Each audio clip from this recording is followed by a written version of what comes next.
Severe weather conditions in Venango County left one dead after a tree fell into a mobile home over the weekend. A family now mourning the loss of a daughter and asking for answers. Brianna Malone joins us now in the studio with much more on what the family is saying and how they're remembering their daughter tonight. Brianna.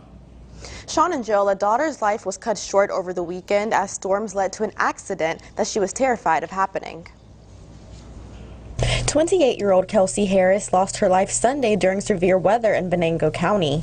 The accident that led to her death was a previous concern of safety by Harris to her landlord. She talked to the landlord. She said she was terrified of the tree, specifically that it would fall on her trailer. Harris and her fiance heard tree limbs falling onto her home. She then ran to the front door to survey her yard. Then the unthinkable happened. And when she went running through the door, she just disappeared, he said. And we tried to lift the tree off of her. We tried, but it was too heavy. It was too heavy, we couldn't. We even tried, we crawled underneath and tried to pull the flooring down.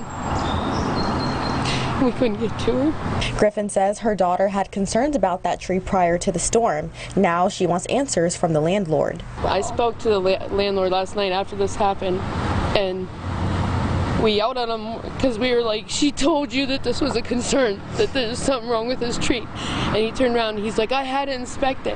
And then when we asked, we were like, well, who inspected it? And then he wouldn't give us a name. Harris's mom tells us how she is remembering her daughter. She loved everybody, just the way they were. She just accepted everybody, just the way they are, because that's how she wanted to be. We reached out to the landlord for comment, but have yet to hear back. Jill? Thank you, Brianna.